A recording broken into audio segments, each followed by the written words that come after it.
Retour donc sur le plateau d'Equinox ce soir de ce mardi 29 juin 2021 avec nos invités Xavier Bellemé du Social Democratic Front, Maître Fabien Kenyé du MRC, Serge-Henri Kelbey, expert en question d'énergie renouvelable, et bien sûr Raphaël Ndougou du Rassemblement démocratique du peuple camerounais. Avant de rentrer dans le principal sujet du débrief, Xavier Bellemé, vous aviez encore un détail à ajouter sur le sujet qui a retenu notre attention en première partie en rapport avec la question de l'énergie électrique. Oui, pour travailler dans le sens de réduire le déficit en offre énergétique au Cameroun de manière considérable, le régime actuel a eu à penser, comme d'habitude, à des projets comme celui de Nachtigal et autres. Donc, une centrale hydroélectrique à Nachtigal qui devait avoir une capacité de production de 420 mégawatts. Et cette centrale devait être plusieurs fois annoncée d'ailleurs. Les travaux devaient débuter en 2017, on a renvoyé en 2018, en 2019 comme d'habitude. C'était en 2019, début 2020, fin 2019 que les travaux ont été lancés. Et pour être réceptionnés en 2023, et je mets le doute que celle-ci sera livrée puisque les travaux stagnent. Et comme d'habitude, quand je me réfère sur les travaux de la CAN, avec le scandale de la CAN où on s'est retrouvé, nous sommes déjà en 2021 avec... que les ouvriers sont encore sur l'actif pour essayer de s'atteler. Et jusqu'à qui devait se tenir en 2019, mais nous sommes en 2021, on n'est même pas encore... Qu'est-ce que vous suggérez, qu'on suspende ces projets? C'est des choix qui sont... Parce qu'on a commencé à mettre beaucoup d'argent dans ces projets de construction des barrages. Il faut aller jusqu'au bout, non, finalement? Non, ils vont aller au bout. Comment ça va encore engloutir beaucoup de milliards de contribuables et pour arriver à un résultat catastrophique comme Mbele.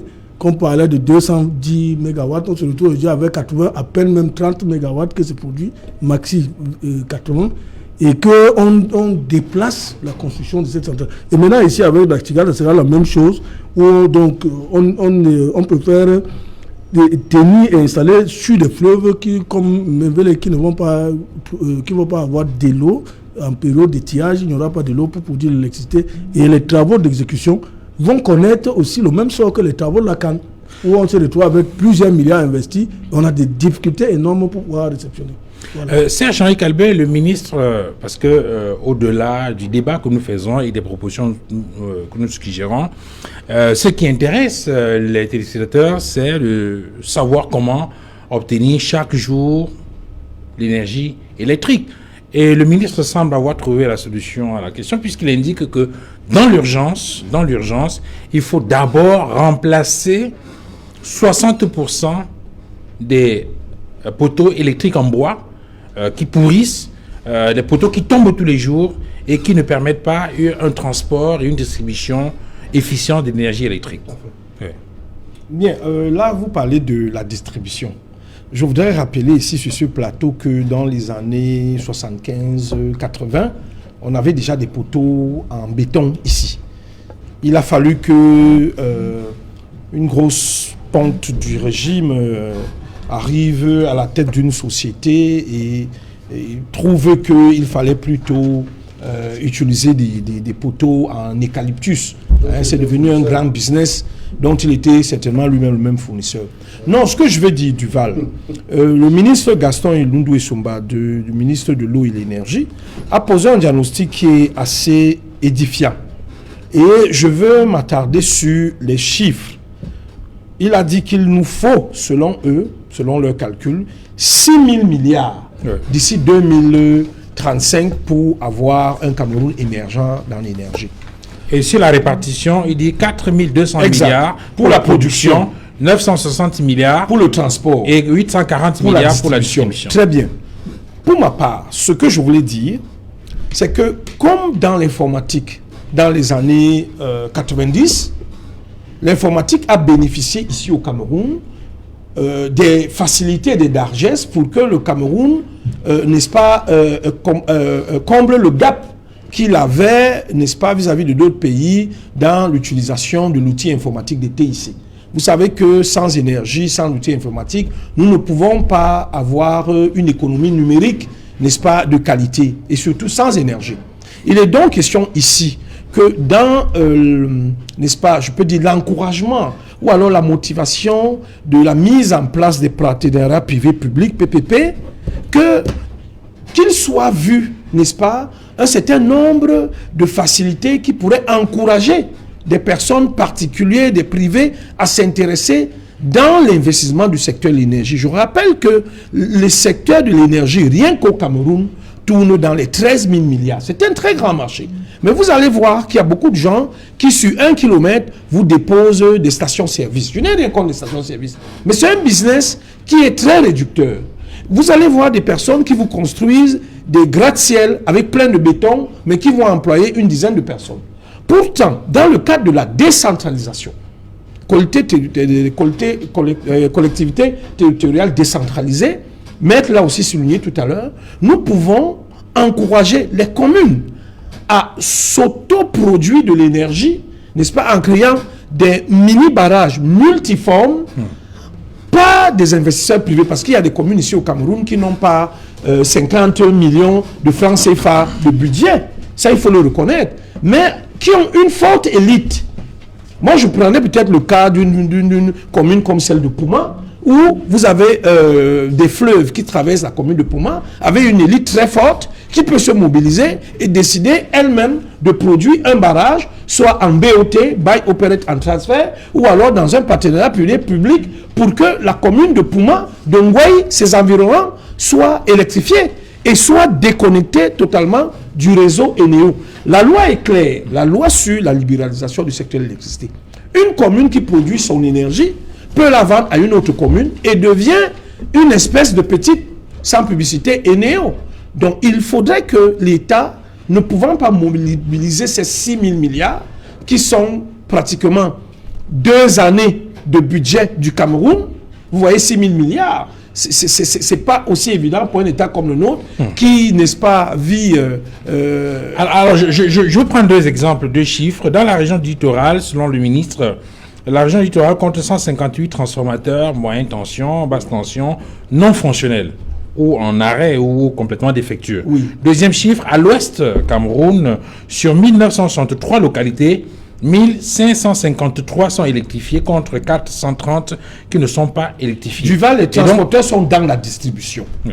Moi, mon problème fondamental dès le départ se situe d'abord dans la production. D'accord. Il faut produire. Oui. Maintenant, nous allons trouver des éléments pour contourner les problèmes des transformateurs. C'est-à-dire, si vous avez en circuit fermé ou en réseau fermé 4-5 communes qui gèrent un mini-centrale, qui s'auto-emploient, qui trouvent les jeunes du village à travailler dans cette centrale. Là, ça permet de pallier le problème donc, de transport et de distribution. Énormément. Effectivement, ça vous aurez même des solutions sur des économies d'énergie. Est-ce que ce n'est pas le réseau de s'effondrer? Est-ce que ce n'est pas ce que le ministre envisage ou bien qu'il a... est-ce que ce n'est pas cela qui parle? Lorsqu'il dit, je prends une partie de rapport, pour parvenir à électrifier, ça c'est sur la question de l'électrification rurale, pour parvenir à électrifier l'ensemble des 9000 localités de notre pays et qui ne le sont pas encore, il faudrait, sur la base des études menées par les équipes locales du MINE, que l'État puisse mobiliser un montant d'environ 874 milliards de francs CFA répartis ainsi qu'il suit. C'est parce que c'est en région maintenant. C'est ça donc région du Nord 267 milliards, Centre 104 milliards, Adamawa 101 milliards, Sud 95 milliards, Extrême Nord 90 milliards, Nord-Ouest 66 milliards, Est 66 milliards, Littoral 50 milliards, Ouest 45 milliards, Sud-Ouest 28 milliards. C'est pas dans cette localité. De toute façon, Duval pour chuter et donner la parole aux autres copanélistes, ce que je voudrais dire, l'État seul ne peut pas mobiliser cet argent. Il va falloir qu'il y ait des partenaires privés locaux qui doivent s'intéresser à la chose énergétique au Cameroun. Et pour cela, il faut des stimulants, il faut des facilités, il faudrait... Je vous le dis, regardez dans les stations civiles les marketeurs. Il y a plusieurs firmes ou sociétés qui distribuent le carburant, qui ont prospéré et qui vendent du carburant à tout vent. Pourquoi est-ce que dans le secteur de l'énergie, on ne va pas seulement rester avec Eneo comme distributeur? Il faut aller au-delà. Bien, messieurs, je vous propose qu'on évoque le sujet du débrief. Maître Fabien Kenyé, on a écouté dans le journal tout à l'heure un élément en rapport avec des suggestions qui sont faites par les députés de la nation pour obtenir de manière optimale un nombre important de personnes vaccinées. Un député du RDPC a proposé que soit distillé dans de l'eau minérale le vaccin anti-Covid pour atteindre les chiffres escomptés.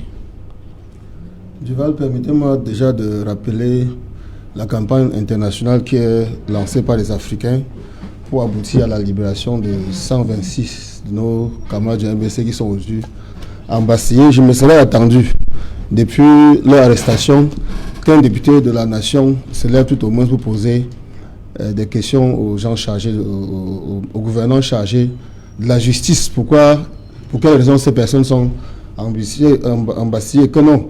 Mais vous avez là, vous avez là un député. Ça pourri certainement. Non, pas pourri, sincèrement. Je pense que lorsqu'on parle de représentation nationale des droits de l'homme, peu importe la couleur politique. Parce que sur le plan technique, on devrait savoir que l'image du Cameroun est suffisamment écornée à travers ce genre d'arrestation et d'embastillation dont on pouvait faire l'économie. Revenons donc aux députés, voyez-vous, c'est extrêmement choquant et regrettable, ridicule même d'ailleurs, qu'un député puisse s'exprimer ainsi. Nous avons comme impression que de plus en plus, ici au niveau national, certaines fonctions sont désacralisées.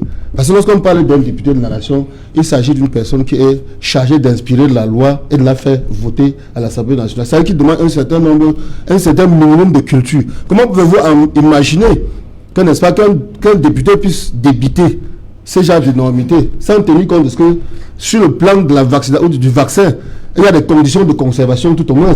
Et que c'est une affaire fermée, réservée à certains spécialistes. Oui, mais à sa décharge, quand même, il a indiqué qu'il a bien précisé qu'il est un néophyte. C'est-à-dire qu'en fait, il suggérait une idée et qu'il revenait aux personnes avisées de pouvoir analyser. Il est un député du peuple. S'il estimait qu'il n'avait pas de compétences à ce niveau, il devait le dire. J'étais sur le ridicule, parce que vous voyez, ça ressemble un peu à certaines bourdes qu'un autre ministre du même gouvernement commet de plus en plus.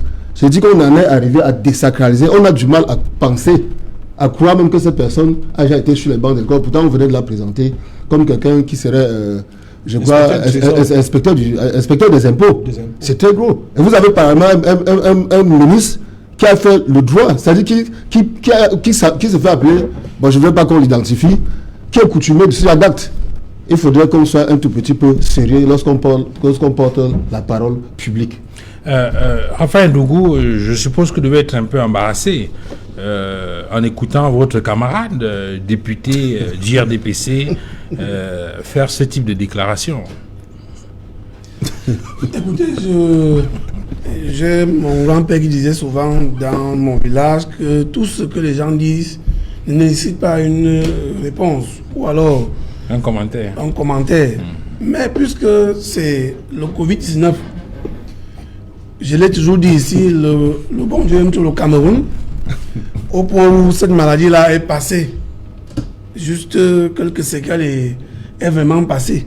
Maintenant, si on a envie de vacciner le grand nombre de Camerounais, première chose, le ministre l'avait dit, le ministre de la Santé, le vaccin n'était pas obligatoire. Et deuxième chose, si l'honorable député a déclaré cela, tous les Camerounais ne consomment pas de l'eau minérale. Donc, dans le sujet inscrit à l'ordre du jour de ce débat, et dans la sortie du ministre, il a parlé de l'électricité et bien sûr de l'eau. C'est-à-dire que les populations de chez moi en Gomzap ont soit des forages, soit les petits ruisseaux du village. Donc ceux-là ne seront pas... S'il fallait aller selon la démarche ou bien selon ce que le ministre, j'ai envie de dire, l'honorable député a déclaré, ça gêne, c'est gênant, même si d'aucuns pensent qu'à chaque fois qu'il y a une sortie comme cela, il faut absolument défendre. La défense que je voudrais apporter ici est simple. Dans un cabinet parlementaire, on est bien entendu entouré, que ce soit des hommes de droit, que ce soit même des spécialistes en santé. C'est-à-dire que pour un sujet comme celui-là, lorsqu'on va aller prendre la parole, l'expertise, je le dis non pas seulement des députés du NDPC, je dis de manière simple, peu importe son niveau scolaire, d'ailleurs c'est un diplômé de l'ENAM, mais la parole publique à un moment donné, on a besoin de concertation. C'est-à-dire que même quand vous nous appelez sur le plateau de débat ici, rassurez-vous, lorsqu'il y a un sujet, on va demander à X ou Y qui peut être spécialiste pour prendre la parole. Donc, de manière générale, il va falloir que nos députés, justement, soient bien entourés pour éviter des sorties comme celle-là, pendant que peut-être nous étions en train de parler de la sortie du ministre ou bien des interrogations des députés face à un ministre et pour des questions sociales, un ministre sort, j'ai envie de dire un député sort sur ce cas et tout le monde sait ce qui a attendu aujourd'hui avec cette affaire de cette maladie, notamment le débat que vous avez fait ici hier. On attend bien sûr que les députés se penchent dessus. Ça encore, c'est une situation qui concerne les Camerounais. Pas question de penser que ici, il s'agit de députés parti X ou Y. Quand il s'agit du peuple et quand il s'agit des problèmes du peuple, on doit prendre cela à bas le corps. Donc je crois que sa sortie, j'ai lu dans certains journaux, on dit, il n'a pas dit ça. On n'est pas obligé de faire des commentaires, mais puisque vous nous avez peut-être pas imposé, vous nous interrogez là-dessus, je dis donc il faut que nos députés soient bien entourés dans l'avenir, afin que lorsqu'ils voudraient se faire d'une sortie, que ce soit vraiment une sortie, que le peuple, parce qu'ils sont nos représentants. C'est ce que je voulais dire à l'entame ici, que je suis content de ce qu'il y a près de 30 députés qui ont interrogé le ministre de l'énergie. Ça signifie que ce n'était pas seulement ceux du RDPC, il y avait aussi d'autres députés dans cet interrogatoire-là. Donc, cette sortie-là, je crois que le député doit pouvoir peut-être retirer ses mots dans l'avenir, parce que les spécialistes vont vous dire que ce vaccin ne passe pas par la voie orale, que certainement c'est par injection. Donc, s'il avait été bien entouré, qu'il ne devait pas se tomber de cette manière. Xavier Bellemé, sur le sujet, c'est une bourde. Quelqu'un a appelé ça au pas que c'est une constipation parlementaire totale. Et moi, je dirais que c'est un scandale.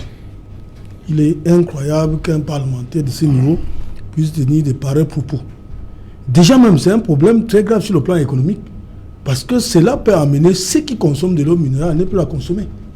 Parce qu'il ne faut pas négliger cet aspect. Et si ces entreprises imputent ce manque à gagner, si le chiffre d'affaires de ces entreprises baisse à cause de sa bourde au niveau de l'Assemblée nationale et que ces entreprises l'imputent cette situation, je ne sais pas si c'est à mesure de payer les dégâts occasionnés par sa sortie, qui est très grave. Donc, et puis, c'était une occasion plus que rêvée pour lui en tant que parlementaire de s'attaquer, d'interroger l'État sur le scandale grave de 189 milliards qui ont été éhontément détournés au mépris de la détresse des citoyens camerounais. C'est de ça qu'il était question. Est-ce qu'à un moment donné, vous ne dites pas qu'il s'est trompé de bonne foi? On est dans une opération de vaccination, de campagne de vaccination, où il y a comme une sorte de réticence. On a écouté le docteur Tengan tout à l'heure indiquer que les anti-vaccins, visiblement, sont plus nombreux que les pro-vaccins. Et il est question pour les uns et les autres de trouver des stratégies pour que le maximum de personnes se vaccinent, se protègent. Est-ce que ce n'est pas dans ce sillage-là que ce député a voulu apporter sa contribution pour obtenir ces résultats-là? Est-ce que de ce point de vue, on ne peut pas considérer qu'il s'est trompé de bonne foi? Non, je ne vais pas le prendre ici. Par contre, il y a un autre... La réaction de ces députés peut soulever un autre débat. Le problème est que le parlementaire au Cameroun est le plus pauvre des parlementaires du monde. Parce que l'État empêche aux parlementaires de se déployer en lui donnant des moyens conséquents. Parce que ce député, certainement, s'il n'est pas membre du bureau parlementaire, il doit avoir 1 million de francs par mois. C'est vrai pour beaucoup de Camerounais ici qui touchent 36 000 francs en Djombe, c'est énorme. 36 000 francs à Dizangue, comme SMIC, c'est énorme, 1 million. Mais sauf qu'il a des responsabilités de parlementaire, il a besoin d'un médecin, puisque c'est une question de santé, d'un expertise d'un médecin. Et quand c'est une question de droit, il a besoin d'un expert en droit. Si c'est question financière, il coûte très cher. Ces experts coûtent énormément cher et vous ne pouvez pas les payer avec un salaire de 1 million. Ce n'est pas possible. Donc ici, il faut remettre le parlementaire et lui donner les moyens pour atteindre ses missions. Okay. C'est de ça qu'il est question. Okay. Le parlementaire, donc on les oblige à devenir les parlementaires camerounais, à travers les moyens qu'on les donne, le pouvoir exécutif. Conséquence, on peut se retrouver avec les en train de mentir carrément, d'aller derrière c'est une ligne de défense qui tient pour vous. Non, le parlementaire au Cameroun, en réalité, c'est un mendiant. Est-ce que c'est une ligne de défense qui tient pour vous? Écoutez, je pense que tout le monde est situé et rassurer aujourd'hui que ces propos viennent effectivement de l'honorable David Manfo, qui est un grand opérateur économique de la place de Douala. Et je vais embrayer sur ce que Xavier disait tout à l'heure, qu'en tant qu'opérateur économique, il doit pouvoir peser, n'est-ce pas, les mots, et en sachant que lorsqu'il parle de l'eau Myria, et il a même cité des marques d'eau, et que ça peut avoir une incidence. Moi, je mets ça sur la rubrique d'un fait divers. Vous savez, l'honorable Manfo est quelqu'un généralement d'assez comique, d'amusant, même quand je l'ai rencontré quelquefois au GICAM, il faisait rire tout le monde chaque fois qu'il prenait la parole. Donc il est comme ça. Je me rappelle un peu la campagne justement du président Trump aux États-Unis. Voilà, aux États-Unis, qui avait proposé sur le vaccin. Voilà que parce que la Covid, l'une des pathologies ou l'un des symptômes de la Covid, c'est qu'il attaque les poumons et que les patients ont la peine à respirer. Alors le président Trump avait imaginé de faire boire à certains patients, je ne sais plus quel produit, qui devient des poumons. Son conseiller aux affaires sanitaires était là. Mais ça aussi fait un tollé et les gens se sont dit, mais écoutez, dans le Kentucky là-bas, ou bien, je ne sais pas, en Pennsylvanie au fond, il y a des pro-Trump solides, forts, que lorsqu'il a dit quelque chose, c'est comme la parole d'un gourou, et les gens peuvent aller vers son idée. Donc, ce type de parole, c'est parfois très dangereux, Duval. Et comme je vous disais tantôt, je mets ça sur le coup, n'est-ce pas, d'un fait divers de l'honorable Manfo que moi, par contre, j'aime beaucoup. Messieurs, on va s'arrêter là pour ce soir. Infiniment merci d'être venu sur ce plateau. Xavier Bellimé, merci d'être venu. Merci. Merci également à vous, Serge-Henri Kelbé. C'est toujours un plaisir, Duval. Merci. Maître Fabien Cligné d'être venu sur ce plateau. Merci bien, Duval. Raphaël Ndougou, infiniment merci d'avoir accepté de venir. Merci beaucoup. Je pense que l'honorable aurait dû demander au Cameroun de consommer un Golotara créé par un Camerounais ou bien la solution de Monseigneur Cléda au lieu de parler de l'eau ou alors d'administrer le vaccin via la voie orale. Messieurs, on va s'arrêter là pour ce mardi 29 juin 2021. Merci à vous d'avoir regardé cette autre livraison d'Equinox ce soir. Bon courage à notre confrère Michel Éclador-Pécois, le directeur de publication de Ouest Eco, à qui on vient de signifier une garde à vue. C'est dans la cellule du parquet du tribunal de Bafoussam. Bonsoir chez vous.